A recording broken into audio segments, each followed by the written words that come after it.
think Liz already has it going on Facebook. I'm not sure, but I believe so. I think so. Okay. Good deal. Let me just make sure that we are live on Facebook. We're going to go here. I'm going to just make sure that we are on remote viewing with Lori Williams. There we go. Okay. Okay, good deal. Okay, I believe we are also live on Facebook now. Very cool. Very good. And oops, all right. All right. So I think we already are live on Facebook. Pretty much sure. Okay. It says your persistent stream key is being used. Okay. Don't continue then. She's already got us going on Facebook. So good deal. All right. This is awesome. It's so great. I'm going to see if I can get X out of here now. Oh, now I can't get this thing to go away. Let me see if I push exit. No. I shouldn't have ever pushed that Facebook Live thing. Oh, darn. I can't get this out of the way now so I can see you. Hey, Liz, are you there? Yeah, can you hear me? Yeah, I can hear you, Lynn. Elizabeth, okay. Can you I don't know what I think I need you to get off Facebook Live so I can click it or something. Sorry, I think I screwed up and now I can't get to where I can see Lynn. Okay, so I'm sorry, guys. We're so bad with tech. And we actually got on early so we could get this straightened out, but it took longer than we expected. So, okay. Are you off, Liz? Are you off of there? I'm sorry, I'm talking to Liz. I keep saying Liz and it sounds like Lynn. But anyway, let's see. Here we go. I hope that I can. Let's see. I don't even know how to do this. Liz, I don't know what you know what I'm going to do? I wonder if I can't get out though without shutting down the whole thing. Oh no, what am I going to do? I can't get out of here. I hate tech sometimes. This is just awful. I don't know if she got off or what, but now I'm having a hard time knowing how to get going. Okay. I'm just going to go ahead and all right. There we go. I think we can do it. I don't know. I'm so sorry. I don't know how to get out of here. It's got me stuck on this one screen where I can't. Ordered a new Remarkable tablet. You guys are familiar with Remarkable tablets, so I ordered one and it didn't work, and I was just really frustrated because I really wanted it to work, and I wrote to the Remarkable company and was waiting several days for an answer from them, and then one night I was laying in bed and I heard this inner voice say, "Check your Remarkable tablet. It's working now." And I was really in a very calm demeanor and I picked it up and everything worked fine. So sometimes I cause glitches in tech. Yay, you have a different one, Lynn? A different headset? No, I had to take my microphone off, so it wasn't working. All right, well, we're finally here. We're recording, and I apologize for the delay, everybody. Here we are. Okay. So welcome to everybody who's here. We now have 226 attendees. Man. And yeah, this is great. Plus whoever's watching on Facebook Live. So I'm really thrilled to be here with Lynn. Lynn, you look marvelous. You look really great. And you've got your green screen behind you. Yeah, and I guess this doesn't have the green screen effect so that I could put a yeah. behind me. Yeah. Well, if it probably does. We just don't have, this has so many bells and whistles. We don't have them all figured out yet, but it probably does have that ability. It's got more abilities, I think, than the Zoom webinar. But anyway, so we are broadcasting. I hope that you guys can all hear us and that, and Monica says we dropped off Facebook. Liz, you can add us back onto Facebook now. I'm not going to try to do that because I messed it up last time. So I'll let you get us going on Facebook. Anyway, so it's really, really great to have everyone here. Now that we are sitting here and we're ready to go and we're finally recording and we finally got the tech lined up, Lynn, would you like to ask, would you like to share anything, or anyone, if you want to hear us, make sure you refresh your screen. Joni, you might want to try refreshing your screen, just because most people can hear us okay. Also, since most people are saying they can hear and see us okay, if you can't, back out and come back in, because sometimes that's an indicator that there's a problem on your end. Meanwhile, go ahead and start typing in your questions. I'll take your questions. I'll read them out loud, and we'll get to as many as we can. So it's one. Thank you, Indigo. Indigo says, "Hey guys, excited to hear from both of you. Very wise, insightful souls." I don't know about that, but but we're really, really happy to be here. And Bethany's asking, "Are you healthy, Lynn?" She said, "You look good. You look like you've lost some weight. Are you healthy?" Yeah. Yeah. Exercising and, you know, trying to get back into shape. Yeah. Both. Yeah, that's both of us. That's both of us. I've been the last 3 mornings in a row, I've gotten up to exercise. So, woohoo, let's hope I can keep it going. Okay, so here's a question. It says, when I do sessions, the information comes in super fast, and I try and capture and document that. Okay, is that a question though? I'm sorry, I don't know if I can pronounce your name. Kiamitel? No. So that's Actually, it's normal. One of the things about the remote viewing and the, any psychic perception is that it, when you really get on target, your subconscious is very fast. And so it'll just go black like that. And your conscious mind is not that fast. I have a program called the Tachistoscope program. I will send that to Lori, and she can probably get it to each one of you who are interested. It trains you by showing you a picture for like 30 seconds, and then it goes away and you have to describe it. And then once you get good at that, you cut it down to 15 seconds and you get it down to 1/60th of a second. And it trains you so that in 1/60th of a second, you can actually describe a picture better than you could in 30 seconds. And so I wrote this to train mainly drug interdiction officers to glance at a scene and see things that they wouldn't normally see. So this helps you in your remote viewing or in your psychic work because it teaches you to catch everything in that split second. That is really very excellent.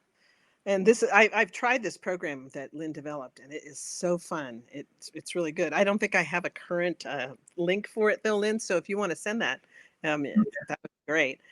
Then we also, Kristen says she can feel energy and love from us. So that's wonderful.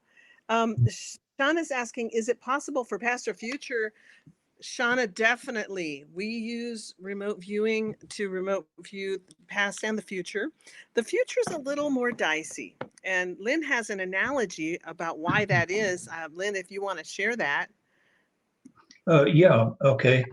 The analogy goes that you're a bug on the pond of time, and across the pond of time, you see another bug and you think, oh, that would make a good meal.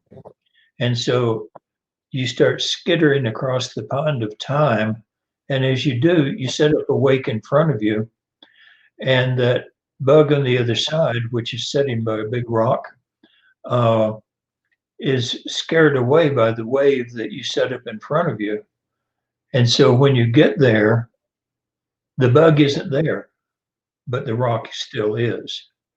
And the analogy goes that by simply acting on what is actually there in the future, you changed the future. If you hadn't acted on it, it would still be there, you know. But it only changes some things. There are rocks in the pond of time that you're not going to change, and there are some things that you are. So simply like you know, acting on it actually changes things. For example, I look at myself. I view myself late tonight, and I find myself lying on a slab in the morgue because I was in a car wreck. I'm staying home. I'm not getting in the car. Okay. We have another analogy of Joe's Bar and Grill. That is, the police ask you to tell where the criminal is going to be at 9 o'clock tonight. And you do your psychic thing and you say that it's going to be at Joe's Bar and Grill eating dinner. So at 8:30, the police go to Joe's Bar and Grill. He walks up, they jump out and arrest him. And at 9 o'clock, he's in jail.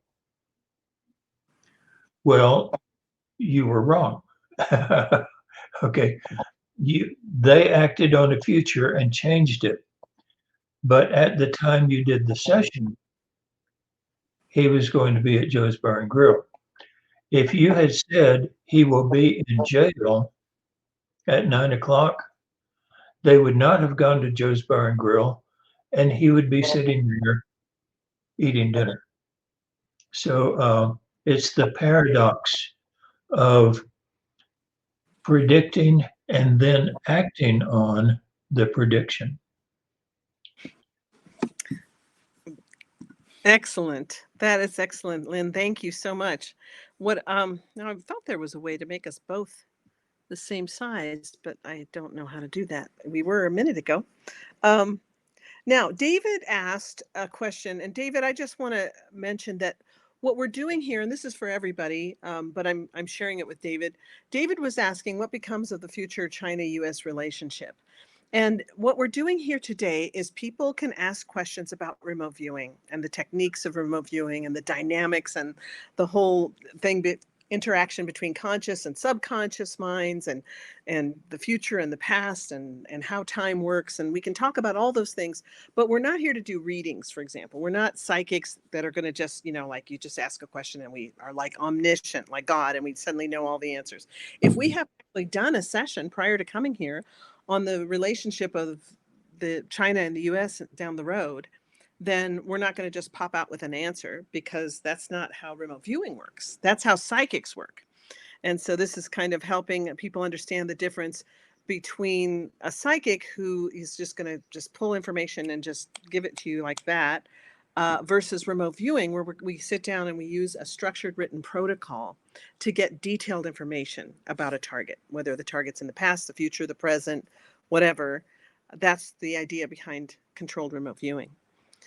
So the next question, the guy who was talking about information coming really, really fast, Lynn, he said, is there any way to slow it down? So I'm going to let you go ahead and expound on that if you like, or I can answer it, whichever you prefer. I can answer it in 3 simple words. Practice, practice, practice.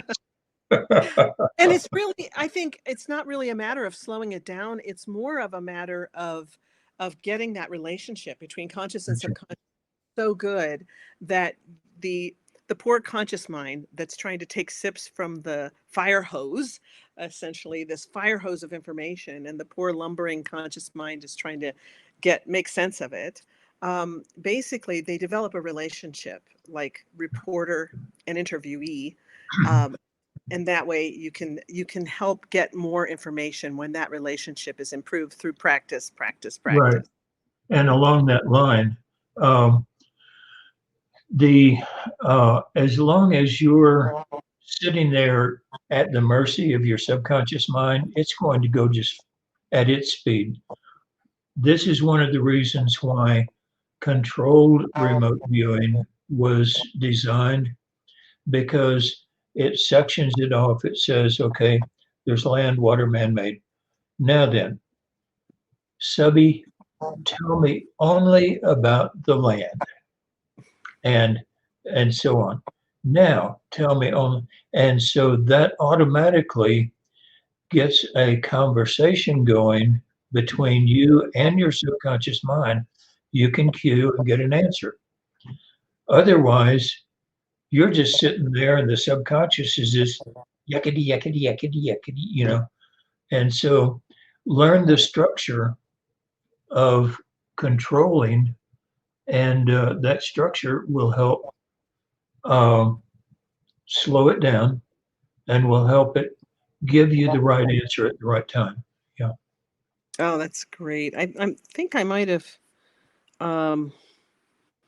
it kind of bounced around on the screen where I'm seeing all the different questions. Oh, here we go. I just went back too far. All right. That is great, Lynn. Thank you. Let's see. I'm sorry. Laura asked a pretty good question. Is there a non-lethal way of doing the killing the goats thing? That's a good question. You Yeah. go ahead, Lynn. And the answer is yes. In the military, there was a time when we were trying to do something with Saddam Hussein, and I tried just making him sick. And there was a period of about a week there where nobody heard from him. He was sick. Well, at that time, I didn't know how to defend myself, and I was getting sick too, just miserably sick. So at the end of it, I just said, forget this, you know. And the next day, there was Saddam Hussein back in the news again. Can I prove that he was sick during that time? No, I can't, but I know it. I know he was. Here's a great question from Heather. Greetings from London. My question is, why mustn't the paper be lined? Why don't we use lined paper to do our remote viewing sessions? You can use lined paper. I'm sorry that something went wrong with my audio and I only heard clicks Oh. again. Oh, You darn. can use lined paper. You can use lined paper. Can you hear me? Can everybody else hear Lynn okay? Because on my end, I can't hear him. Everybody's hearing you fine except me. That's okay. Oh boy. Okay, well, they can hear you. I just can't. Okay. Yeah, you can use paper napkins. You can use your finger on the table. You can use that's true. whatever Now, you want. Oh, sorry. Since I can't hear you, I'm having trouble. What I was going to just say to everyone is that I teach that you can't use lined paper. So that's why they asked the question, Lynn. Okay. I teach that you cannot use lined paper or any other kind of paper other than blank paper, because actually that's what you taught me, Lynn, in the beginning.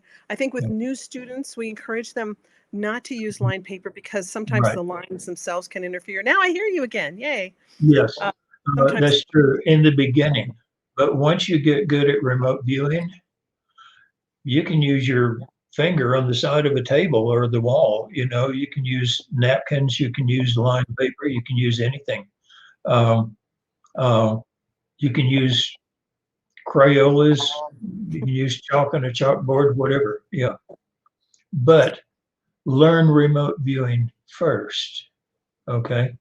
So we start people off with blank sheets. Yeah. Dax, try getting out and coming back in if you're having some tech issues. It might be my internet speed, Gil. I'm up here in the mountains. We woke up to a big blizzard this morning that wasn't predicted.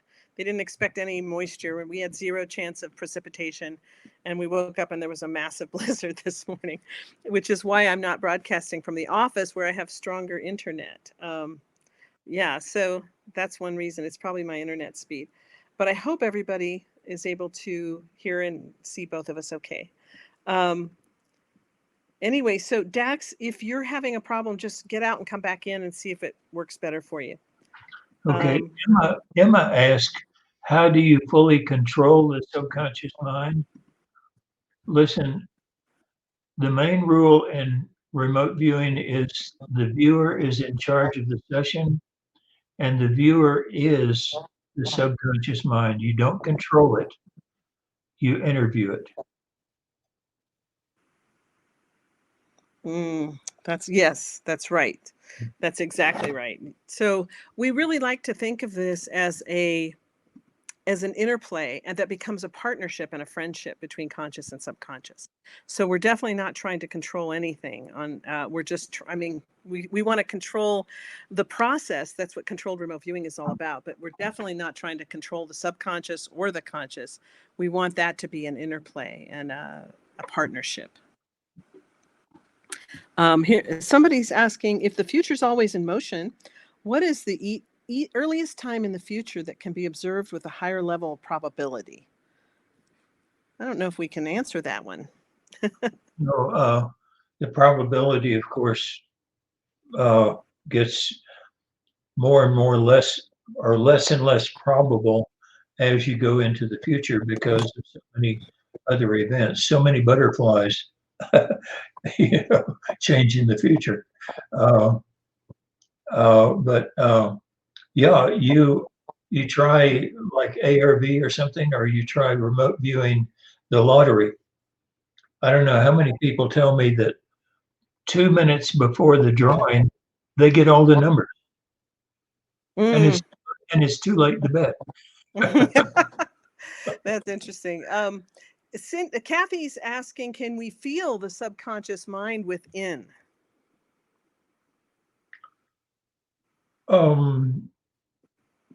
I guess one of the things about remote viewing is that you get the subconscious to talk to the body, and you interpret what the body signals. Controlled remote viewing. I'm speaking controlled remote viewing, not the general remote viewing. Controlled remote viewing is actually a martial art, Mm-hmm. and so yeah, you feel, see, hear, taste, touch, everything. Uh, you don't basically in CRV, you don't talk directly to the subconscious. The body acts as a translator between the two minds. So that's the main difference between controlled remote viewing and everything that's called remote viewing, which is psychic work. Yeah. That's wonderful. Another really good question is about finding missing animals. And I just want to interject one thing quickly about finding missing animals.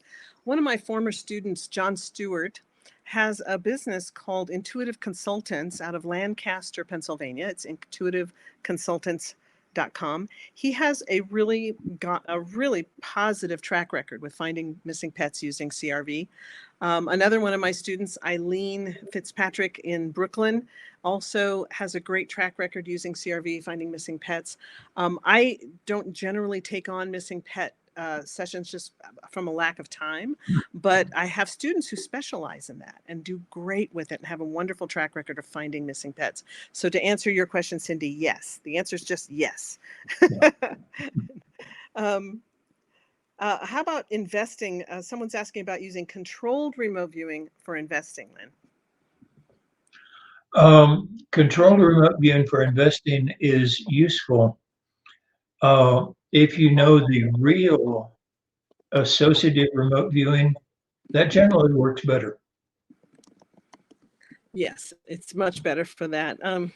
I'm just typing. I'm also typing a few things in here. So then we also have you an idea if the signal perceived from the body is anything having to do with Chinese meridians or anything like that? I have no idea what the Chinese meridians are, so I can't answer that. I'm sorry. Not really. I'll go ahead and take a stab at that because I am Okay. familiar with these meridians. But the answer, Annalisa, is not exactly. I mean, I think that the understanding of meridians and energy and how all that works within the body is really a different science. So we don't connect what we do to Chinese meridians, but we do realize that just in normal life, if you aren't looking at Chinese medicine and you're just looking at normal day-to-day life, I mean, you get upset and your stomach churns. or you say how somebody is a pain in the neck or those kinds of things, our bodies definitely manifest whatever the subconscious mind is trying to get across. And when we use controlled remote viewing, the body is the link between conscious and subconscious, and it's Right. the community. And so that's how we look at that. Gil is asking, how long does it typically, I don't know if there is such a thing as typically, but how long does it typically take a newbie to make friends with their subconscious? Gil, it took me 11 years. Yeah. I had been in it for over 30 years.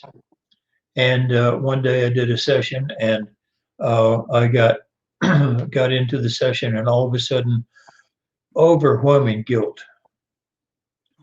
And something in that session brought up a thing I had done, very unchristian thing I had done when I was 16 years old, and it made me face it. Mm. And then I worked it out. I said, "Hey, I was a kid, and solved it."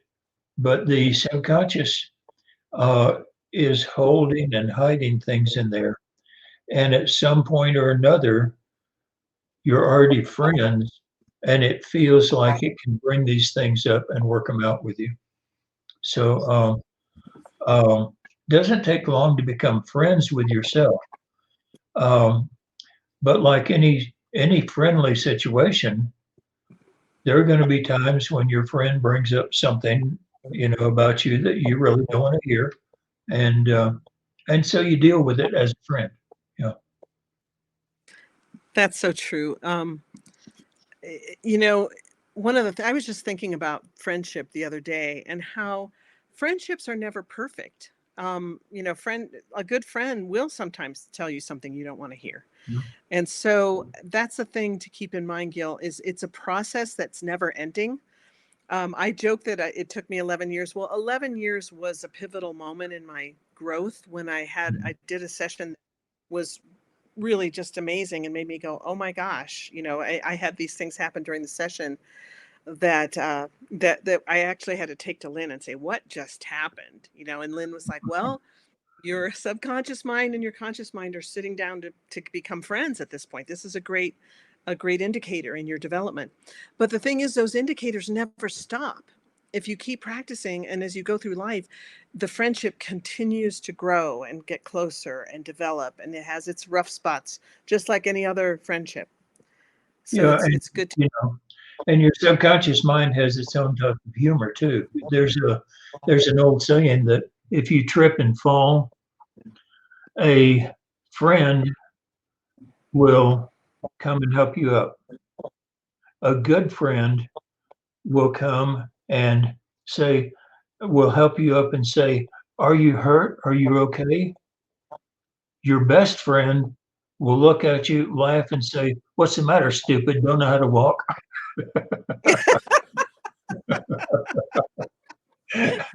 That's great. um, let's see. Um, Someone said I had someone do a remote viewing for me about my missing cat, but I can't relate to the information that was presented to me. I'm totally new to CRV. Is there some way I can use this information to better help find her? Well, Evelyn, without seeing the session and knowing who did it for you, that's impossible to answer just because, I mean, it could be garbage, or it could be good information that you somehow have to interpret. But truly, a good session should provide clear information for the customer. And so when Lyn and and whenever I say this is what I do with my students, usually it's because that's the way Lyn taught me. So, but and I'm sure Lyn does this with his students as well, but we're always training students as though they're going to become professional remote viewers and that they might someday be doing something professionally for a customer. And therefore, it's really important for the information that a remote viewer gives to a customer to be written in a way that is relatable and understandable by the customer. Otherwise, it's useless information. And so that's something we really work on, especially as we get into the higher levels of remote viewing. We focus more on how to write a really great report. If controlled remote viewing is an interview and report methodology, then it's super important that the information we're reporting is clear. I mean, if you turned on the news and you couldn't understand what the newscaster was telling you, it wouldn't do you much good. So it's really, really important to be able to report. It's an interview and report methodology. And if you can't report, then you're not really going to be much use as a remote viewer. So learning to write a really good summary is very important. And I'm actually almost done creating a summary writing class that I'll be putting out soon. So the summary writing is an important thing. And it sounds to me like whoever did your remote viewing might not have training in how to write a clear summary. I mean, I'm just taking a guess. I could be wrong about that. Yeah, and that applies very much to the question that Sandy just asked. She said that she's been told that that if you're really psychic, you can't learn CRV and ARV. Is that true? Absolutely not.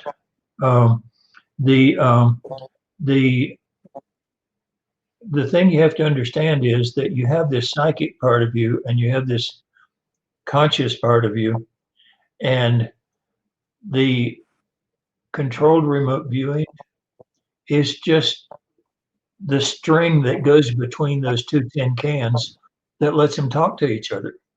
And if you're very psychic and you learn to structure it and and organize it,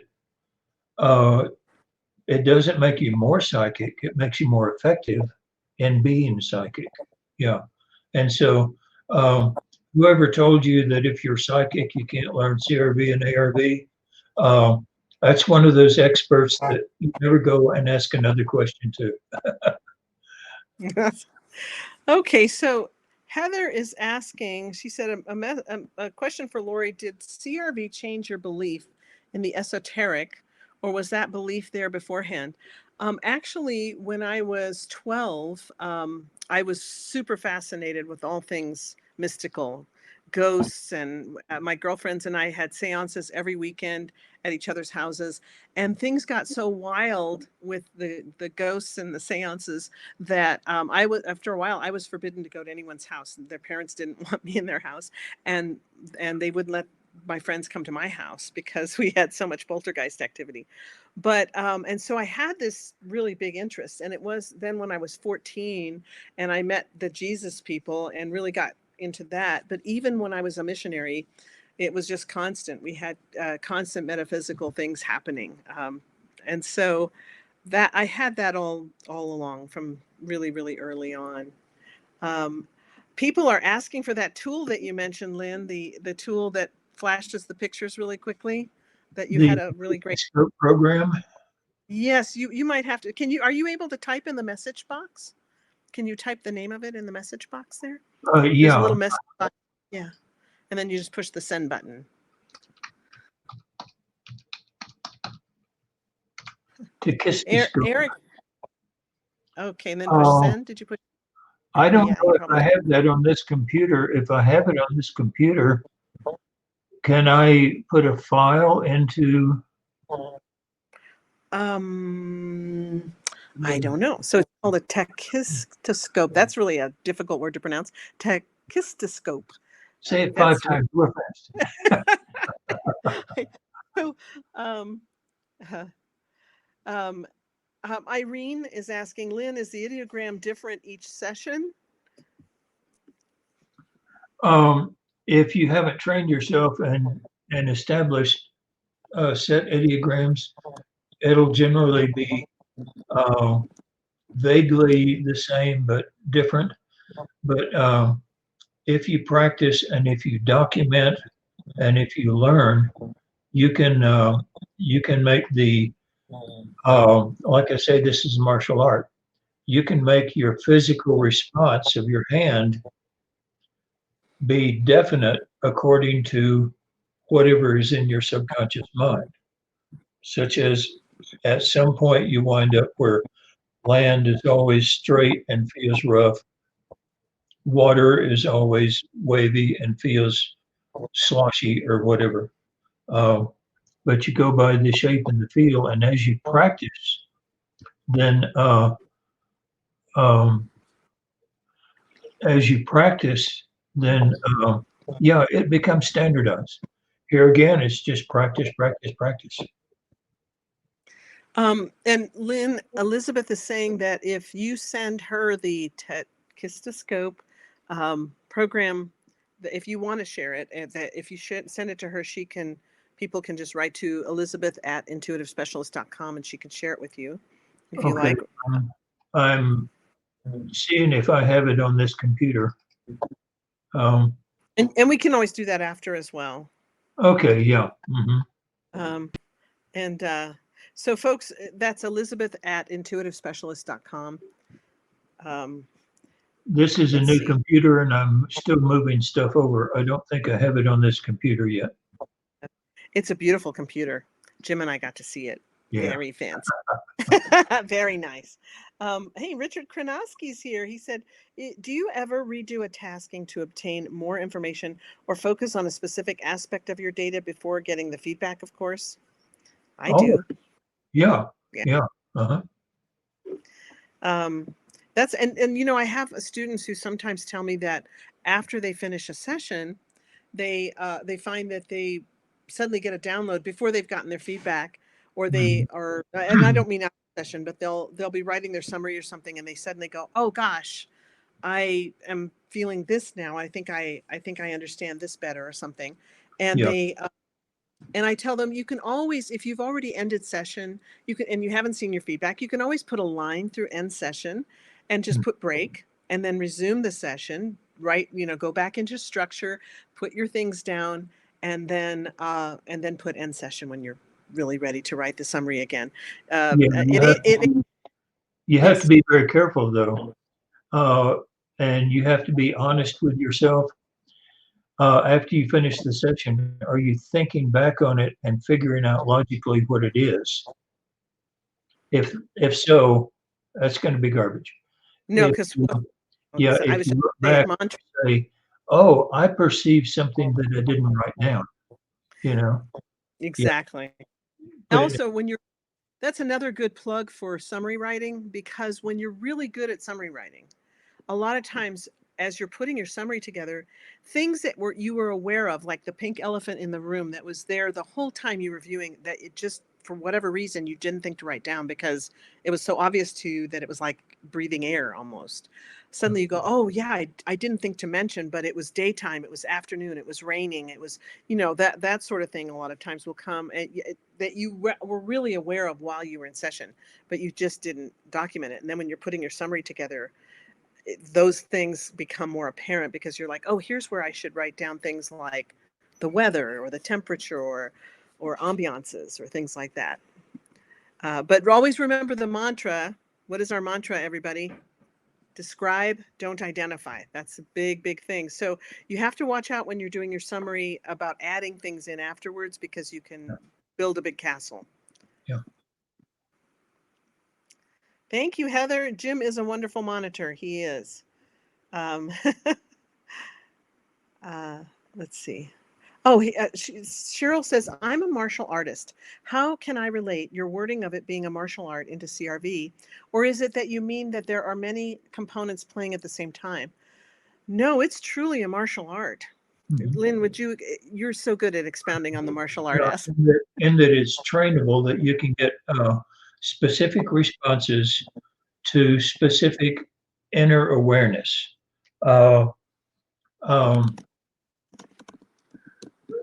Perfect example. Okay.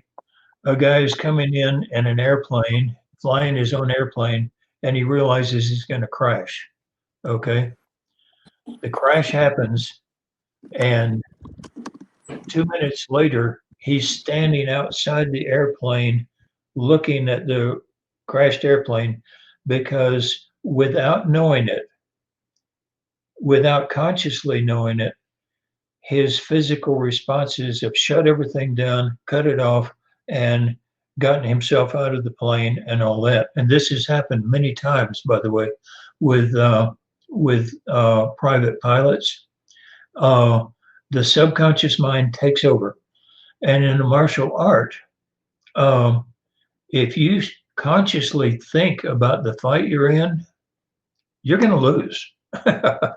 You let your subconscious mind control your body in the martial art fight, and you do. It's faster and it's smarter than you are, you know.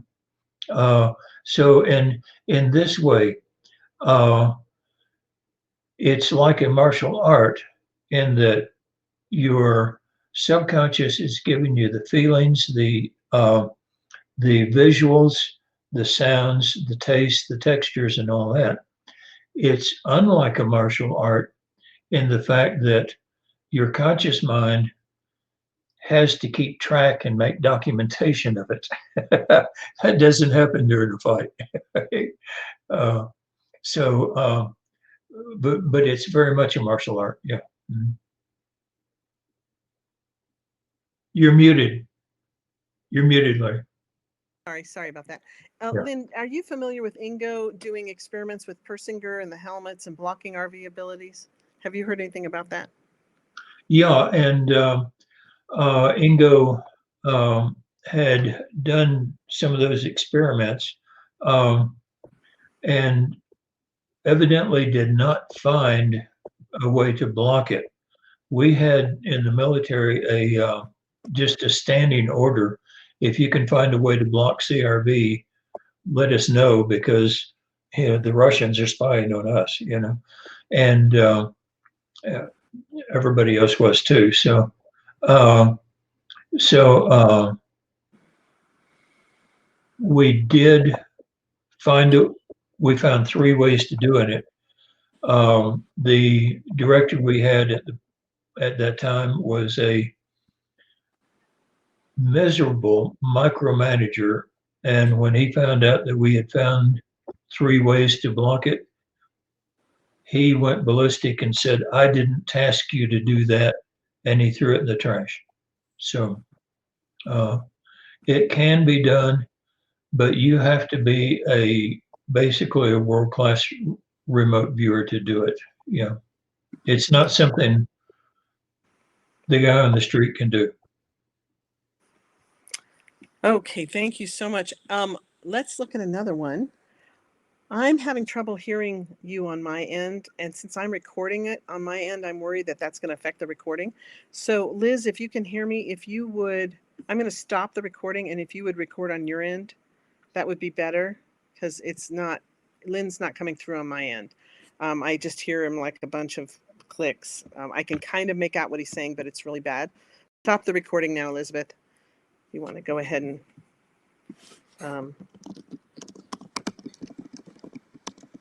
there, I typed that in for her. Okay.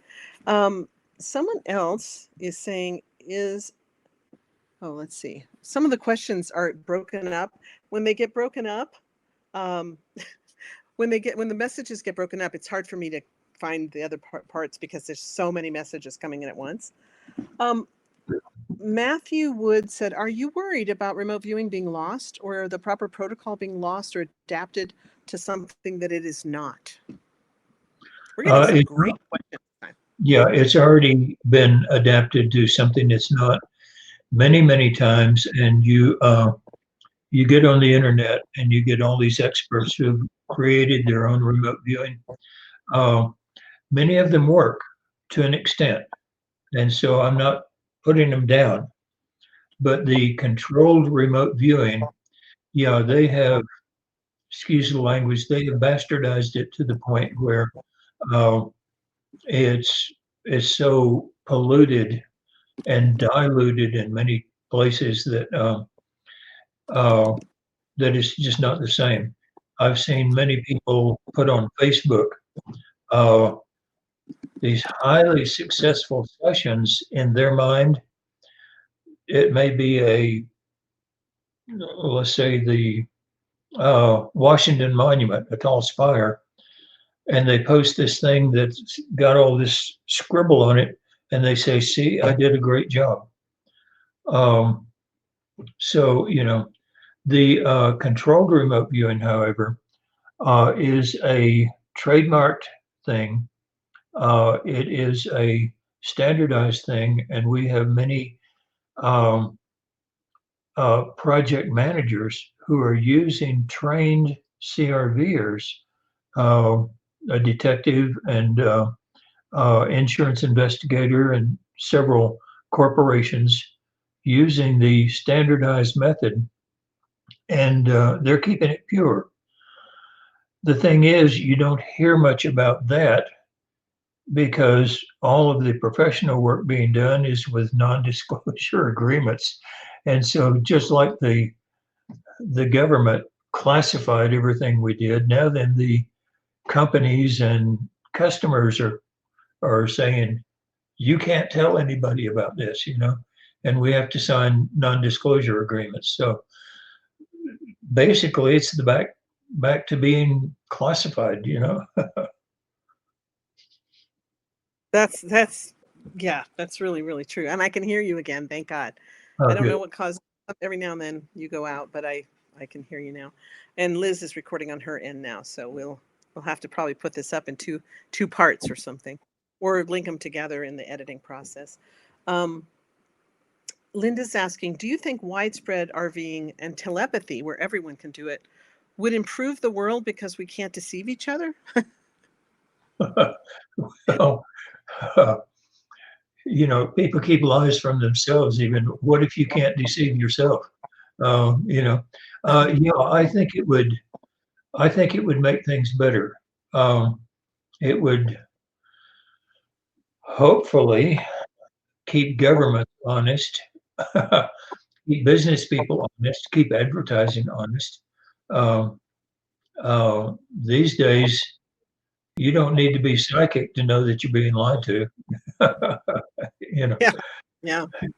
Oh, that's so true.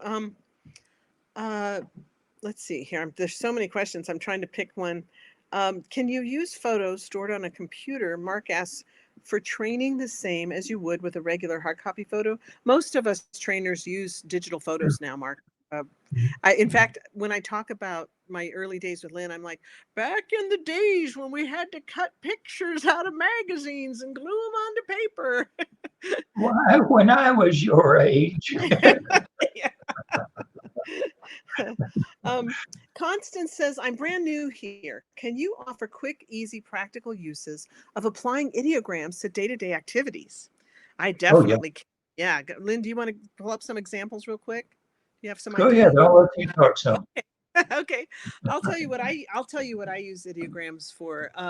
And you're gonna laugh because some of them are really simple. But one of the things I love is when I'm well, ideograms come in many forms. The ideograms that I teach in the beginning of CRV, of course, are the squiggle, right? The little symbol that we do. And you can create symbols for many, many different types of things. And I remember when Lyn and I were first working together, and I have 7 children at that time. I had 7 children. I have 9 now because I have 2 stepdaughters.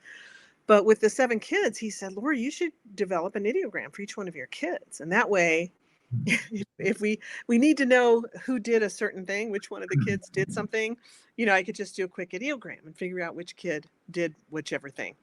But also you can use your body as a sensory mechanism to know which line is going to go fastest in the supermarket, which elevator in the hotel is going to arrive first. That type of practical thing that can get you in and out of there quicker. And by doing that, you can drum up all kinds of different sensory mechanisms to give you that information. For example, standing in a bank of elevators at a crowded conference, you have 15 minutes to get to your room and get back down. And there's, way more people waiting for the elevators than there are elevators available. You could just say, well, when I look at the elevator that's going to arrive quickest or get here first, so I can stand in front of it, I'm going to hear a ding in my mind, like the ding that goes off on your phone when you get a text, for example. So I'll just look at the elevators, and then in my mind, I hear a ding in front of one of the elevators. I can go stand in front of that elevator, and hopefully I'm right, and it gets there first, and I get to get in right away. And the same thing with a shopping line. If I'm looking at the lines of shoppers all waiting to get out, right now with the pandemic, of course, maybe this is a little bit outdated, but you're looking there and you just kind of look at the lines. You can't always get in the shortest line because sometimes, that doesn't always get you out quickest. So I'll say I'm going to see a flash of red in my mind's eye when I look at the line that's going to get me out quickest.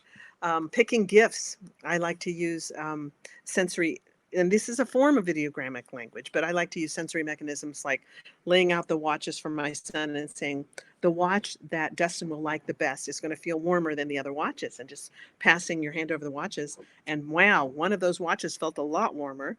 And we got several methods of verification to verify that we did indeed pick out the one that he liked the best. But anyway, so these are all just different quick ways that you can get information through techniques that we use on a regular basis in our remote viewing practice. How about you, Lynn? You can add, I'm sure, a different aspect of that. Oh, yeah, I was reading what Cheryl had asked. Sorry about this. Cheryl had said, if there's no protection from being remote viewed, how do we protect our privacy? And this relates back to, if everyone were psychic, would it make a better world? And the answer is, be boring, you know, or don't have anything to hide. Be honest. Be, you know, don't do anything that you don't want people to know about. And so if everyone, you know, I've always said probably one of the worst things in the world would be to get to the point of death, you know, old age, and find out that everyone else in the world except you was psychic and knew everything you thought and did all that time, you know. Yeah, the thing is, when I say there is no protection from remote viewing, from the real remote viewing, there's no protection from a good, accomplished remote viewer. Now, somebody who just, you know, a beginner, somebody who learns some method that that is not a complete method, yeah, no problem. Don't worry about that. But the thing is, you know, if you don't want people finding your secrets, don't make secrets. You know, live an honest life. Uh-huh. Yeah, that's so true. Christina, you asked about drawing. You said, what if a person doesn't know how to draw a decent image? I actually wrote a blog on that on my website at intuitivespecialist.com that says, do I have to be able to draw like Leonardo da Vinci to be a good remote viewer? A lot of my students do what we call ideogramic drawings, where they use ideograms to kind of show the relationship between the different gestalts at the target. Like the water is next to the land and the man-made is on top of the water, and the biologicals are surrounding the man-made, or, you know, things like that. They just use the symbols. So you don't have to be a great artist to be able to do phase 3 at all. Not at all. And Liz just put the blog link there. And she just put the blog link there. Cheryl says, I'm already boring. Oh, no, you're not boring. I'm sure you're not boring. Let's see. I'm just trying to find questions. There's I'm kind of swimming in the question thing here. Can I use a computer random number generator to generate target pool numbers? Yes, and there's other ways to do that too. Lynn, do you want to talk about coordinates a little bit? A lot of people ask questions about coordinates. Okay, yeah. If you're working a project, the coordinate numbers should document the project you're working on. So whatever you have for the project, like this is the 12th project I do in September of 2020. You could have 200912, and that would be that project number. Or for practice targets, what I tell people is you don't want two targets to have the same coordinates. So make that first part the date. Today would be 201202, and then your viewer number, and you know, and so on. that date is not going to happen for another 100 years. If you're around in 100 years from now, we'll figure something out. Otherwise, you don't have to worry about it. This way, you have um, a different coordinate for every target you do. If you do 2 of them today, then it would be today's date, your viewer number, and then 02 for the second target I've done today. And simple as that. And that gives you totally separate, well, it gives you separate coordinates for every target you ever do. Yeah. And it's also, someone asked me the other day, how would I come up with coordinates if I'm looking for my missing cat, for example? And I was saying you can do the technique you just explained, Lynn, where you use a date and a number and create your own database fields or whatever. Yeah. And you could also just use the cat's name. Yeah. If you had a name, I mean, if it's a name like Kitty, you know, where there's a million names like that, you might want to add something a little bit unique to it to make it unique. But you can definitely, I've done a lot of sessions, life path sessions, for example, for people where I just use the person's name as my coordinate. Right. So there's different ways to do it, but databasing makes it really great to create different fields that have different meanings. For example, Lynn, like, could you share about your list that you have where you have the numbers that mean different types of projects, for example? Yeah, I have that for when I'm working projects. Now, other project managers have their own lists, how they document it. But the thing to realize is that there is really no magic in the coordinates. You don't have to use numbers. You can use letters. You can use words, the name of the cat or the name of the person or whatever. And, if you're, let's say, doing the cat, okay, you may want to put the cat today.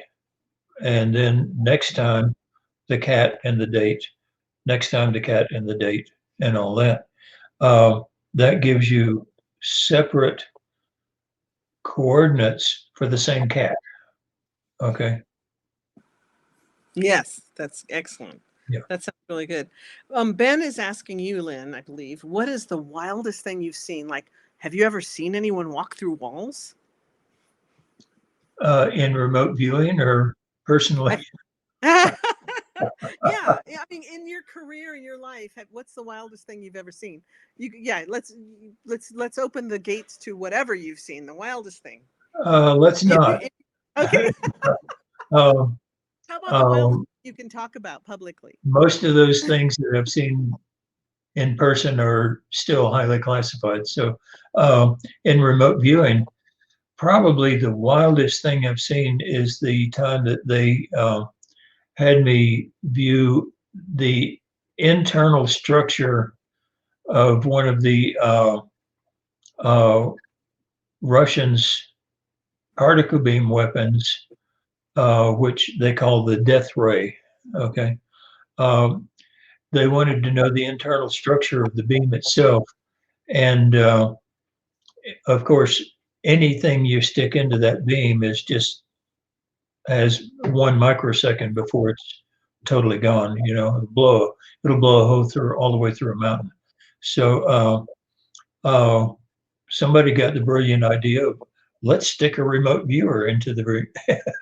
And it was probably the most beautiful thing I've ever seen in my life. Indescribably beautiful. So beautiful that it took me a while before I remembered that I was there to get the structure of it. And so I got myself together, got the structure of it, and that's what I reported after the session. But it was the most amazing thing. The beam itself even destroyed time itself, and time was completely fluctuating all the way through it. I could look down the beam and see my past up the beam and see my future. And it was just an amazing, that was probably the most amazing session I ever did. Yeah. Oh, fascinating. That one is a very, very fascinating. When you say practice, practice, practice, do you mean to do this daily or weekly? I mean to do it. Okay. We have exercises like the ambiance exercise, the other exercises, vocabulary exercise, and all that that you can do, and you're not doing a remote viewing session. The ambiance exercise you do all day, every day, and that increases your remote viewing ability, but it also totally changes your life. And so, in a sense, that's practicing your remote viewing. If it comes to just doing sessions, um, what I advise people is to get a time and a place to do a session for practice, and make it so that at that time, when you go to that place, your mind gets still and your mind knows time to go to work now. Uh, at the same time, I will caution people, don't burn yourself out. Okay. You can practice too much. Uh, I generally tell students to practice um, 1 to 3 targets a week. In the beginning, maybe 3 targets. And then as the targets get more complex, um, doing one very complex target a week, uh, doing a session, taking a break, and picking it up again, taking a break, picking it up again to the next day, so that in a week's time, you only do one session, uh, one target. But that's my advice. Don't burn yourself out. That's excellent. That's an excellent thing to share. Jazz Excuse asks, me, there's somebody at the door. I'll be right back. okay. Okay, Jazz, I'll answer your question. You said, how do you know the information you're getting is true and correct if you don't have the option to verify it? For example, past lives. And the answer to that, Jazz, is you don't. If you don't have the option to verify it, there's no way to know if you're accurate. And that's one reason we really encourage people to work on targets that have provable feedback and develop a really solid track record and know your strengths and weaknesses. Lynn's got a lot going on at his house.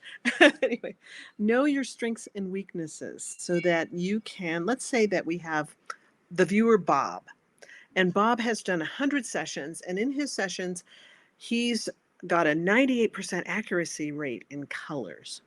Then if you ask Bob to view the planet Zircon in the galaxy of nebulae, and we know he's never going to get feedback in his lifetime, but Bob says, well, I viewed the planet and it's purple, then we have a 98% verifiably reasonable way to think, well, Bob has 98% accuracy in colors.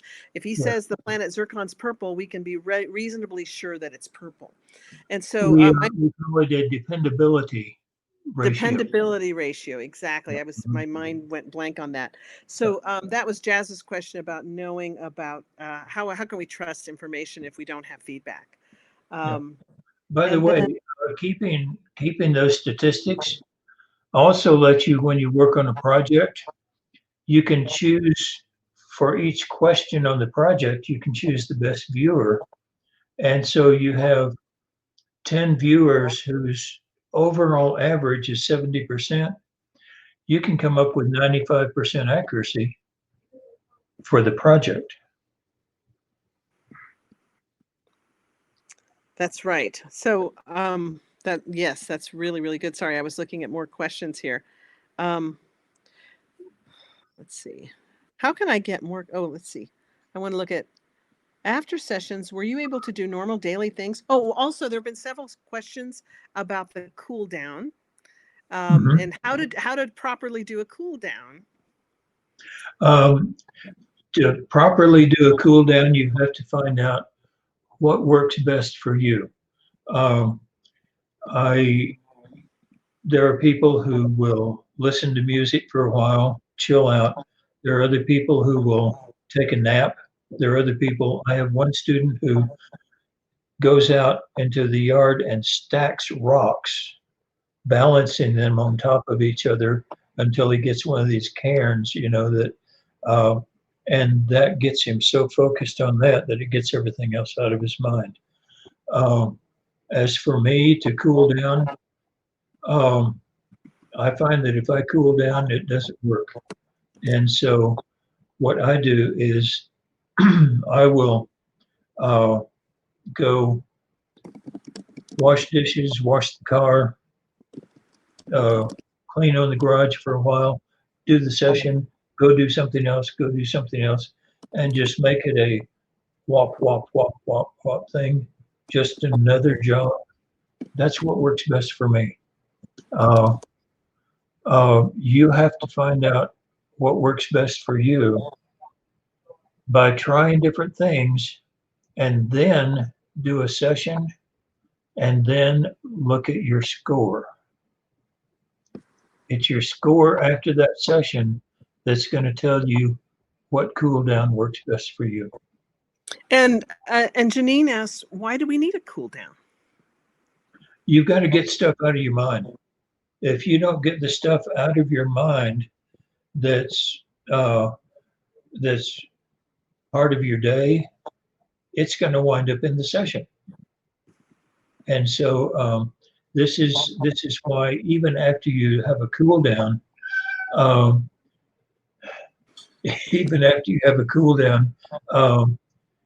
the beginning of a CRB session has you list the things that are still bothering you, and then we have a set-aside process where you set those aside for the duration of the session, with a promise to your subconscious mind that after you finish the session, you'll come back and review them and see what's important and pick it up again. That's so important. Now, let's see here. Someone asked, Christina, I think, asked about, what do you do if you know that you totally blew a session? You did a session, you broke all the rules. Can you redo that session? And it made me think about the P2 exercise or the P4 exercise. Yeah. Do you want to talk about that a little bit? Okay, if you mess up a session, one of the things you have to realize is that there's a reason for it. And the main reason is you're one of those blamed humans. Nobody's perfect, okay? But if you mess up a session and it's a bad session, okay, and then you go back and you study that session and relive it and find out where you got off, where you were on, what you were doing, when you got off, and all that, you learn something about yourself. And guess what? If you learn, it's a good session. Okay. The P20 exercise, if you go to my website, I have right now 250 P20 targets posted, and those they're very simple targets. You bring one of them up, you look at it, and you practice the session as though you were doing a remote viewing session, but you already know what the target is. Then after you get good at doing your structure, you can pick one of the numbers, do a session, and then bring it up and look at it and have the quick and easy feedback. So yeah, it's just practicing, and these are easy targets that you can do in 5 or 10 minutes. Yeah. Mm-hmm. Oh, good. I had myself muted. I was Yeah. apologizing for coughing, and then I realized I was still muted. Yeah, I was going to. Oh, where is your site? Whose site are you looking for, Bekar? Are you looking for Lyn Buchanan's site? Elizabeth, would you put Lyn Buchanan's website, crviewer.com, in the chat, and then also put hypnosis specialists, intuitive specialists in the chat. And that way they can, and that can just go out to everybody. So Liz will post our websites there. And yeah, and there's intuitive specialists. Yeah, there you go. That's what our sites are there, Victor. And what do you think about using videos as targets? We frequently use videos as targets, Eva. Mhm. Yeah. One of the things is when you use a video, I would use video as feedback. But in a video, what you have to realize is that if you make one specific target or one specific moment, that video is going to expand over it. And so people may get things other than that in the feedback. Now, if you have a target, which is a process, okay, your target's a process, describe the process, then absolutely you want a video. Yeah. Yeah, for sure. And then it depends too on for newer viewers, we prefer to have simpler targets because they're just developing their skills. As viewers gain in skill and ability and the ability to get detail, then a lot of times we do have videos. Recently, I gave my advanced team a target of the target is, I think it was, the target was an activity, and their goal was to describe how the activity was performed, and it was a monk levitating in the Himalayan mountains. And so, and that was a short little video. So some people are asking about 5G, Lynn. Oh, he's talking to somebody. Hold on a minute. We'll get back to your question, Janine, because I'd love to hear what Lynn has to say about 5G. And Michael Cole, there's several people asking about 5G. So he's got somebody in the room there with him, which is great. That means somebody's there. Hey, Lynn, a lot of people are asking. Okay, sorry about that. No problem. What's your opinion about 5G, and how do you feel that EMF signals might influence or affect remote viewers in sessions? At Stanford Research Institute, way back when, Stanford is at the end of the BART line, Bay Area Rapid Transit line, and it generates those rails pick up on the earth signals and all that, and they actually generate radiation. And so, and it's directed radiation along the lines. And they did a lot of studies on having people do remote viewing sessions right there where they're being radiated. Yeah, they're leaving. I'm sorry. Right there where they were being radiated, and then moving off to where there was no radiation. The basic finding they found was that there didn't seem to be a difference. Now, the fact is that that is ELF, extremely low frequency radiation. The 5G has been shown to affect the water in your system. You know, we're mostly water, and has also been shown to affect the cells of your body. And so I don't know the answer to the 5G. I suspect that we have met the enemy and he is us, you know? Mm-hmm. Yeah. Now, when I see questions, folks, that don't really have anything to do with remote viewing, like questions about ley lines and stuff, we're not going to get into that because we're really trying to keep this specific to remote viewing.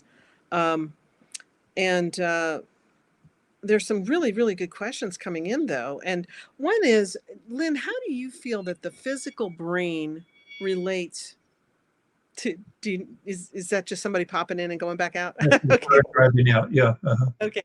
How do you feel that the issue of the actual physical brain relates to remote viewing? I mean, as we talk about conscious, subconscious, we talk about the interplay between right brain and left brain.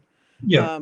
So do you want to elaborate on that a little bit for some of the people that are asking about the role that the brain is actually playing in the whole thing? Well, yeah, you know, the the subconscious, of course, depends on the brain. But if you were only your subconscious, there wouldn't be anybody there to report. And so you might have full knowledge, but couldn't get it to anybody. so, so yeah, the fact is that whether you're a remote viewer, a controlled remote viewer, or even a psychic, your educational level, I mean, your ability to express yourself,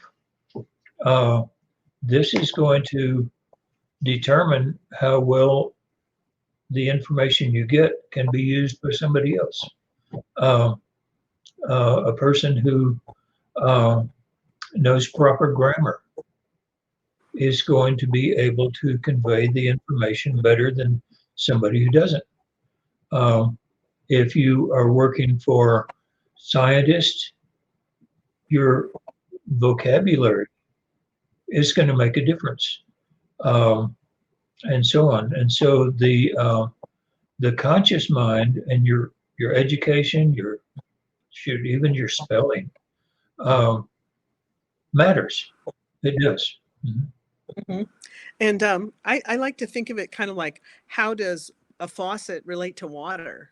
We know we need to drink water, but without a faucet, how do we get the water? I mean, most of us don't have water right outside our doors that we can plunge into, or whatever. To get a clean source of water, most of us have plumbing and a faucet.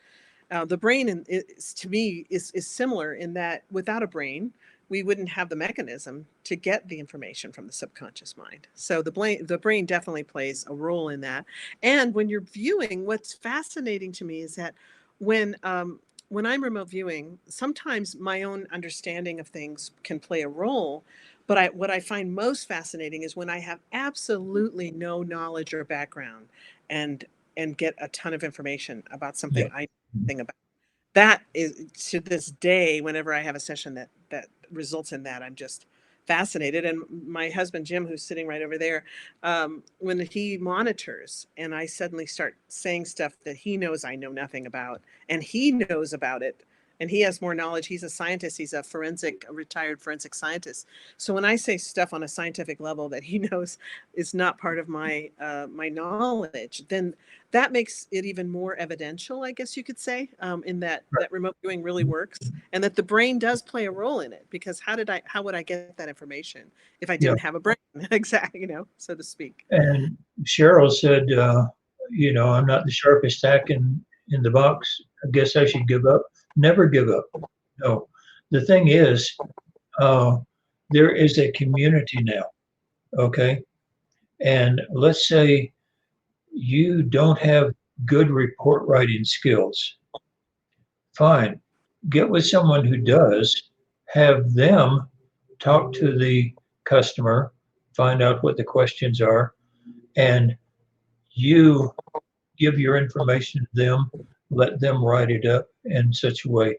So the brain, with the logic and the education and all that, plays a very big important role in actually using this. Doesn't have to be your brain. It could be somebody else's. Yeah. And Shanna, to clarify what Lynn's saying too, Shanna said, well, what about Edgar Casey? He didn't have an education. Was he doing remote viewing? Several people have made comments or questions in the thing regarding remote viewing, which is a very generic term like martial arts. If I'm going to go work on my black belt, I don't go, hey, I'm going to go practice martial arts. I say, I'm going to my karate class, or I'm going to my jujitsu class. I don't just the term martial arts. So a lot of people here in the list are saying, well, am I remote viewing when I'm dreaming? Am I remote viewing when I do this and that? Remote viewing is a generic term like martial arts, and it's a huge basket of things. Yes, there's a ton of different ways to remote view. We're specifically talking about controlled remote viewing, which is a very, very specific technique to gain information. So let's differentiate between plain old remote viewing and controlled remote. But in doing so, we're not saying that the others are ineffective or anything like that, because every method that survives survives because it works. Okay. Yes, and I would not say that Edgar Casey was remote viewing when he was doing what he was doing. He was channeling, in my It's opinion. channeling, yeah. But Yeah, he also had somebody there to write it down for him and to record. exactly. Yeah. Which is the role of the monitor in remote viewing. In fact, I mentioned Edgar Casey in my book on monitoring. If you haven't seen it, I've written a book on monitoring, and I mentioned Edgar Casey and his secretary who took notes while he was channeling and got all the information. Yeah. And Jim and I were just talking about Edgar Casey yesterday, because I was talking about how interesting it is that Edgar Casey actually disagreed consciously with a lot of the things that came out when he was doing his channeling. Things would come out that totally were diametrically opposed to some of the things that were in his belief system, and that was kind of freaky for him.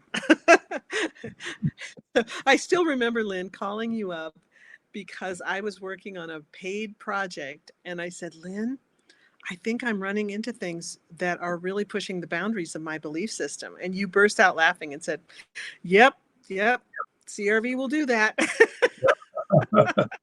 Yeah, and at that point, you have to figure out who you're going to trust. You're going to trust your psychic self or your public school educated self, you know. Exactly.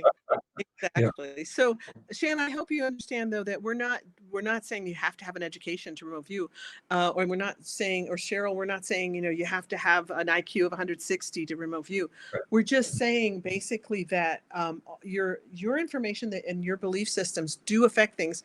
And let me just give you an example.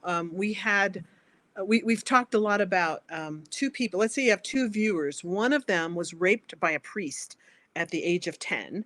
And one of them is a devout Catholic, and you give them both a photograph in an envelope to remote view that is a priest doing a Catholic mass. One viewer might say, "Oh, it's this horrible, horrible person. It feels very cult-like," and they might give a very negative viewing of the Catholic Mass, and the viewer who's a devout Catholic might see the Catholic Mass as a beautiful, devout, wonderful spiritual thing. Because our belief systems can affect the way that we perceive things, even when we're remote viewing, just as our belief systems affect the way we perceive life on a daily basis. My Right. sister, I joke that my sister and I were raised by the same parents, but if you talk to us, we can talk about the same incident and see it completely from two different viewpoints. So it's really interesting. Perception plays a role in both our lives, in the way we label things, and in our remote viewing. Lynn, did you take drawing classes? Did I? No, I'm an artist, but I've never taken drawing classes. No. Ben? However, I will recommend Drawing on the Right Side of the Right Brain by Betty Edwards. Phenomenal book to help you in your graphic skills. Yeah, and Cheryl, you don't have to be an academic artist. We have a ton of artists that are remote viewers. Yeah, for sure. Let me just see what else here. Anne says, is your subconscious your soul? Good question. Yeah, that is a question. That's a great question. Who knows? Okay, do you ever do things where you're practicing on your own and not doing remote viewing for a client, where you're just remote viewing for yourself? And do you try and solve problems of your own or investigate controversies in the news? Oh, sure. Yeah.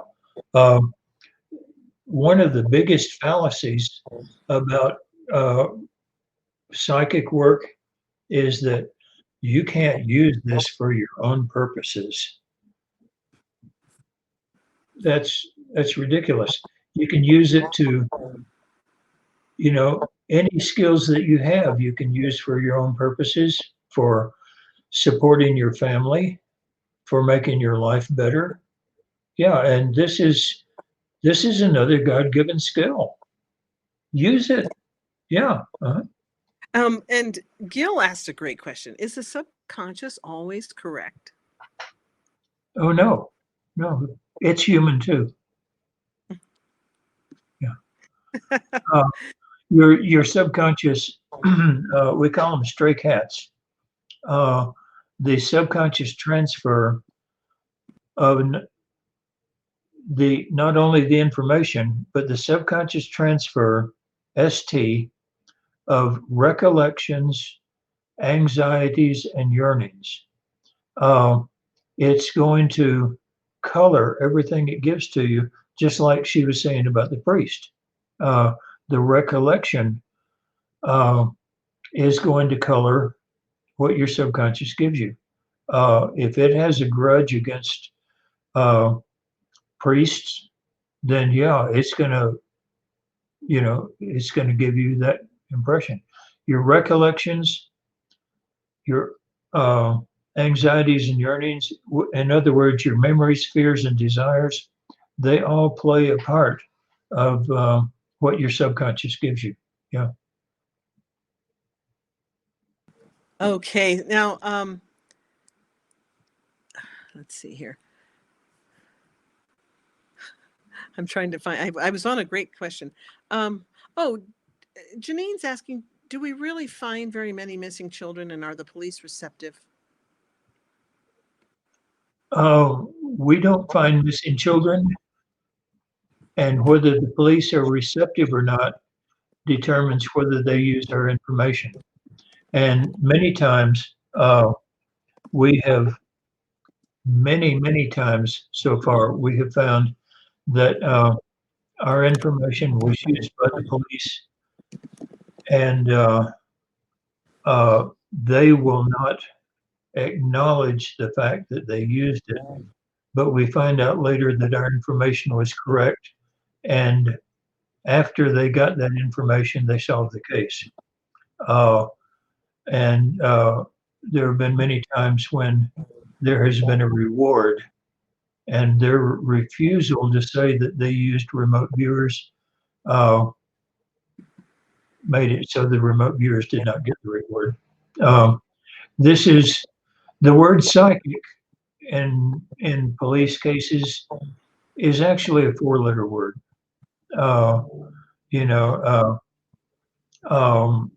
One of the reasons we use anonymous witness reports when we work for the police is so that we don't have to give any indication whatever that this was gained through psychic means. Yeah. And it's we have a number of students who are attorneys, and we've often had meetings where we've discussed the viability of information gained through remote viewing in a court of law.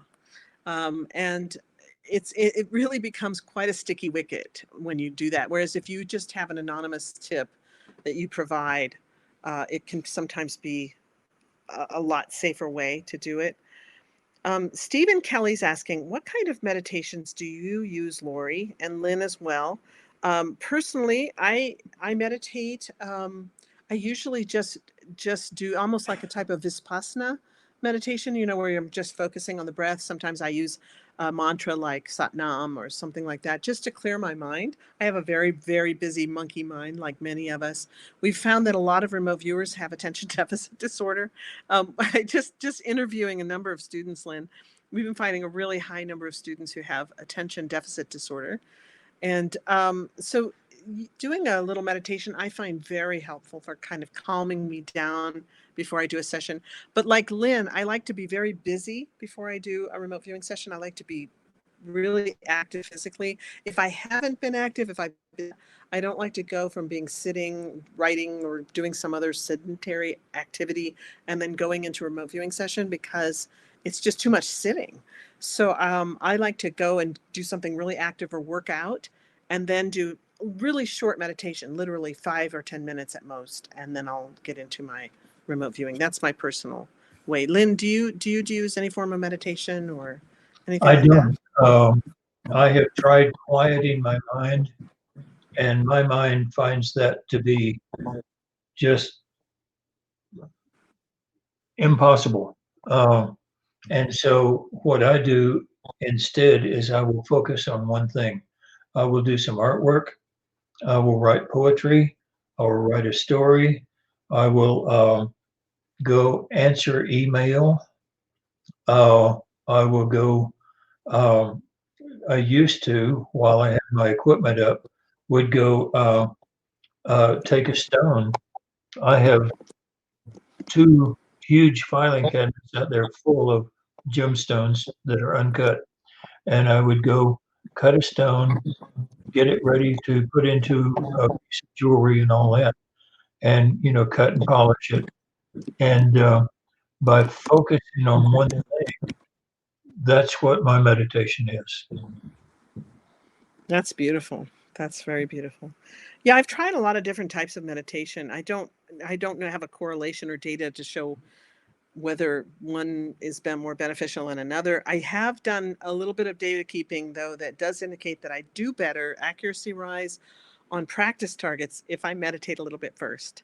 Um, so If that's I meditate, chill down instead of going and getting active, uh, I have a session that feels good. I mean, it feels real. It just really a fantastic session, and the results are just garbage. yeah, yeah. I kept records for a year to see whether I did better. This was when I was in my 30s. Whether I did better remote viewing when I was having PMS or when I was in my like best time of the month where everything felt euphoric and I was really great. And when I had PMS back in those days, I was literally like homicidal, And so I was like, and I found that I was actually much more accurate when I was PMSing than when Hmm. I wasn't. So you would be surprised if you actually keep data. Sometimes the data is very different from what your mind thinks it's going to be. So that's really interesting.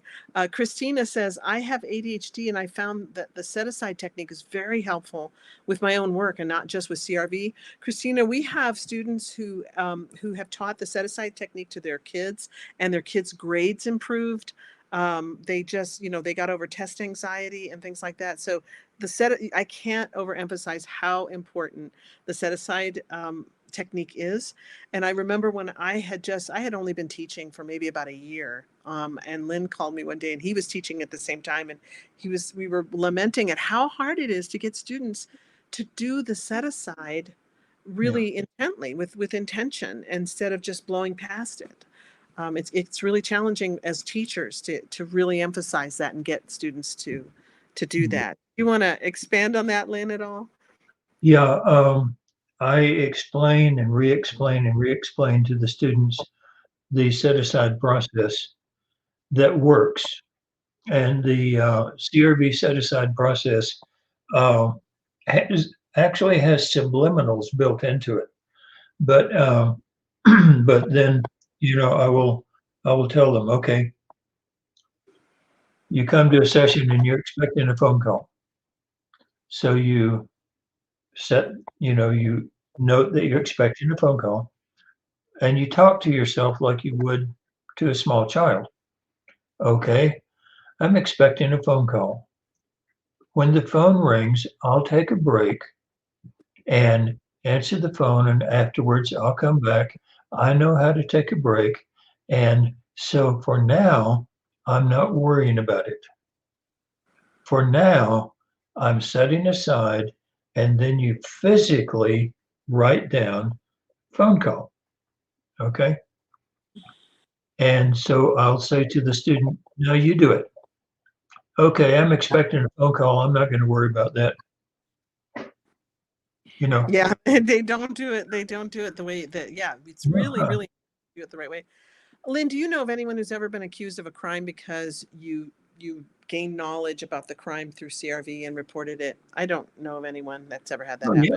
happen. Joe McMonagle Oh, uh, described in high detail the most classified thing in the U.S. government, and here came the black cars, and yeah, there have been many times when a psychic will provide information to the police and become a suspect. Yeah, and yeah, I've always said that when you do that session and turn it in, and all of a sudden the black cars come up, they come in, they take your computer, they take everything you've got in the house, and they threaten you with death or worse if you ever say anything about it. When they drive off with all your stuff, you can sit there and say, damn, I'm good. Hi. Okay. I also, for those of you who are asking about the set aside technique, I have a full explanation of it in my blog on Intuitive Specialist. There's a very, it's called, I think it's called three steps to set. Here, I'll put the link in the chat right now. So here it is right here. There we go. There's a link to it for those of you who want to learn how to do the set aside. It's right there. Elizabeth, do you know, is there a way to, a lot of people are asking, is there a way to copy the chat for people? I mean, or that we can post in the Facebook page or something, a link to the chat, or is there a way that we can save the chat? Okay, Liz said, Elizabeth's saying, yes, there is a way to save the chat. She said, just don't. Just don't save the chat? No. What does just don't mean? I think she's going to save it though, and we can post it. We can find a way to post it and get it on probably on the. Oh, she says. Don't leave the meeting till I can copy and paste it. Oh, okay. So I'll keep on the meeting after we close it out. After we end it. But anyway, so yes, folks. What we'll do is hopefully everybody here is part of the group Remote Viewing with Lori Williams in Facebook. If you're not, you can join that group because there will be the recording gets posted there. People are saying, can you email me the recording? No, we don't email the recordings out. But if you are interested in in that, go ahead and just be part of that group and you'll see the recording there. In fact, there's a lot of past ones in that group that you can check out. And then also we'll put a link to the chat as well. Okay, I think we have to go though, folks. We've kind of gone a little past when I always tell Lynn it's just going to be an hour and then we end up going almost 2 hours. Sorry about that, Lynn. But anyway, so we'll go ahead and we'll cut it off here, but we'll do another one soon. Hopefully, God willing, right, Lynn? Yeah. Yeah. And maybe we won't have ding dong, ding dong. Yeah, and hopefully we now. You know what?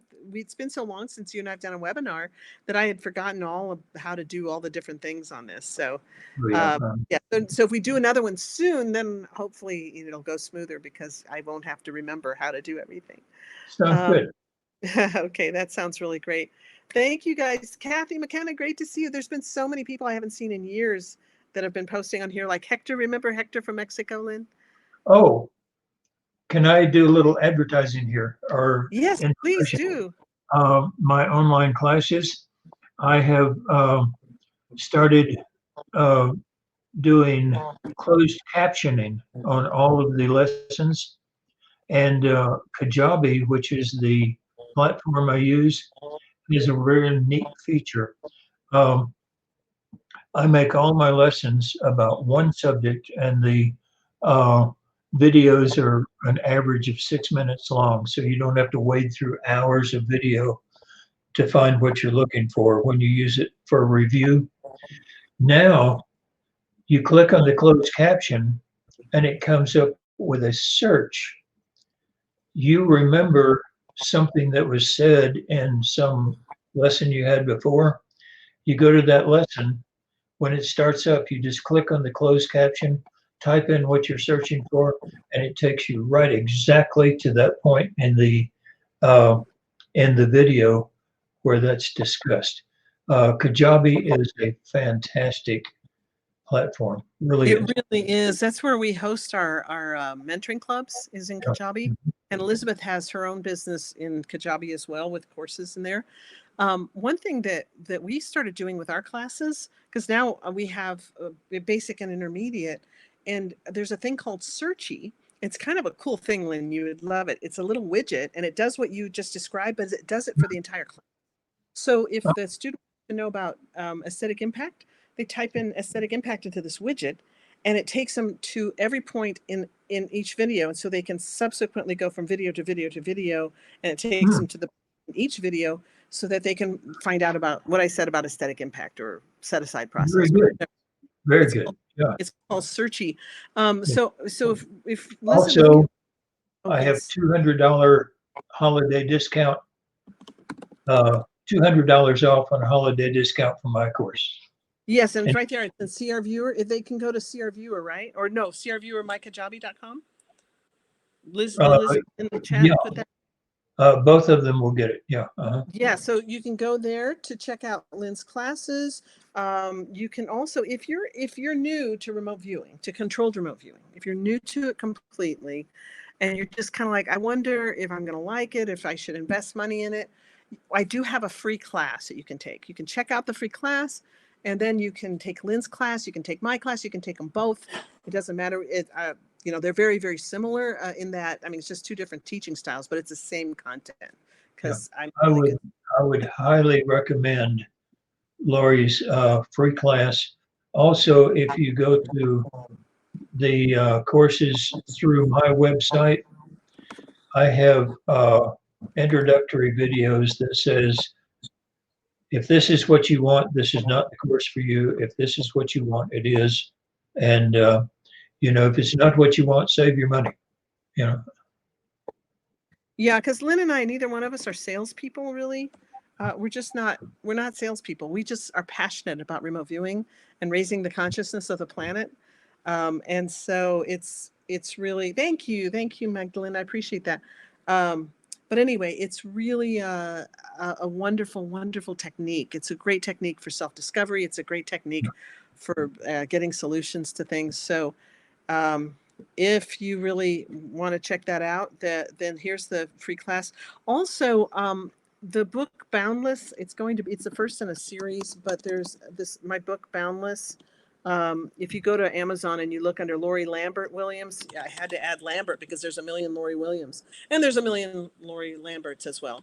So anyway, if you go to Lori Lambert Williams, and you can find Boundless. And I always tell everybody they should read The Seventh Sense before they take my class. It's a requirement practically. I mean, it says there a prerequisite read Lyn Buchanan's Seventh Sense. So I'm probably responsible for half the books ever sold in The Seventh Sense. But my students love The Seventh Sense. It's a great page turner. He did such a great job of writing it. If you want some basic nuts and bolts of how to for phase one, the entire first day of my 3-day workshop, which I'm teaching this weekend. My last workshop of the year is coming up Friday, Saturday, Sunday this weekend. I think it might be already sold out though. Liz knows, but Elizabeth knows. But anyway, we good. Yeah, free resources on Lyn Buchanan's site. Elizabeth's posted. Yes, we have the P20 targets. We have 250 of them. We have over 450 remote viewing targets. And they're free. We don't track you. They're there just for you to practice with. Yeah. Oh, great. Thank you, Christina. I appreciate that. Yeah. So if you just want some nuts and bolts, you can get Boundless. It's $29.95. I know that's kind of expensive for a book, but it's because it's in color. So anyway, if you are interested in and you just want to check out the book first, you can do that. But I highly recommend Lyn's book because it's fun. And it's got a lot of great information. Lyn, thank you so much for your time. Thank you for doing this. This is really generous of you to give us your time today. I really, really appreciate it. Andrew Garvey's here. Hi, Andy. Good to see you. Anyway, so thank you both for great info. Is there a code for Lyn's course? Is that a discount code for the $200, Lyn? No. No, it's not the course for $200. $200 discount. Yeah. But I mean, is there a code to get the $200 off? I'm sorry. No. What I did, I just took the regular course and reduced the price from Thanksgiving to Christmas. Yeah. Oh, okay. So no codes or anything. That's so cool. You can just jump in and buy it without any codes. That's awesome. Yeah. Guys, thank you. Thank you all for attending. Lyn, thank you for being here. I know you've got a million people calling. Thank you so much. And we will post, keep your eye out because we'll send it the email list and on Facebook, and we'll post when our next webinar is. Good. All right. Thanks so much, Lyn. Lyn, I'll call you later. You've got enough calls going on right now, but so we can set up the next webinar. We'll pick a time. All right. Thank you. Thank you very much. Sure. Bye-bye. Bye-bye. I can't turn it off because Liz has to copy the the chat. So I'll stay on for a few more minutes, but you're welcome to go, Lynn, if you want. If you just heard the phone ring, I get a busy signal. When you pick it up? No, I don't pick it up. Oh. The message plays and then I get a busy signal. Oh, hey, there's Catalina. Ah. Catalina, how are you? We have a lot of Romanians now, Catalina. There's a lot of Oh. Romanians. Wonderful, guys. Thank you so much. This is really good. Liz, are you able to copy it? Tell me when it's okay and we can get off. Bye, John. It was good to see you. Bye. Thank you. Bye-bye. I will go ahead and leave. Okay. Yeah, I'm going to get off in a second. I'm just trying to give Liz enough time to copy the chat. See you then. Bye-bye. Bye.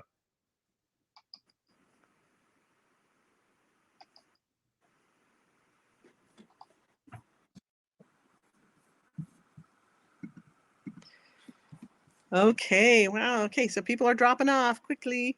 Okay, Mark's still asking about the roulette wheel. Mark, the reason I didn't bring up any of those questions about ARV is because we're specifically talking about CRV in this meeting.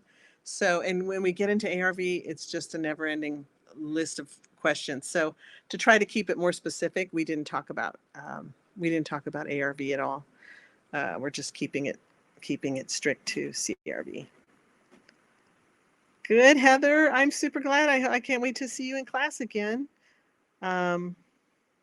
Oh, yes. And Elizabeth, you see there's a note from Robert saying he signed into the group when he took the course in June, but he's forgotten how to get into it. That happens to me all the time.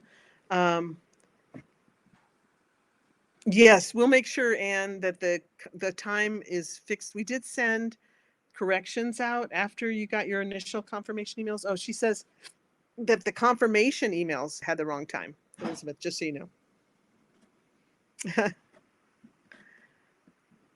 Yeah, so yes, it's amazing how we have a lot of students from Romania. That seems fascinating to me. And they're really good students too. I mean, they've really stuck with it. So it's pretty amazing.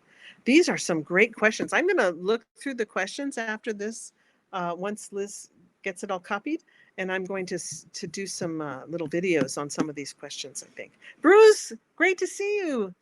Oh, I'm so glad to see Bruce. Well, okay. Oh, Robert, we'll make sure you get that. Robert, just write to Elizabeth at intuitivespecialist.com and she'll take care of you. That's for Robert Taukus. Mark, I'm so glad you enjoyed the free class. I'm hoping to come out with an ARV class very soon. Elizabeth has been working on it. I taught the class and she's been turning it into a video course. And so hopefully you'll be able to, because since you're interested in ARV, it's a fun class. Thanks, guys. Can I get off now, Liz? Is it okay to get off? I hope she copied it all. Not anytime soon. Not, Chicago, question about Chicago with the, oh, she says, okay. Okay, she says it's okay. I can get off now. All right, guys. Thanks so much. James, I can't come back to Chicago because of the pandemic. But I have a sister that lives in Madison, Wisconsin. So I like to teach in Chicago because then I get to see my sister. Okay, see everybody later. Bye, guys.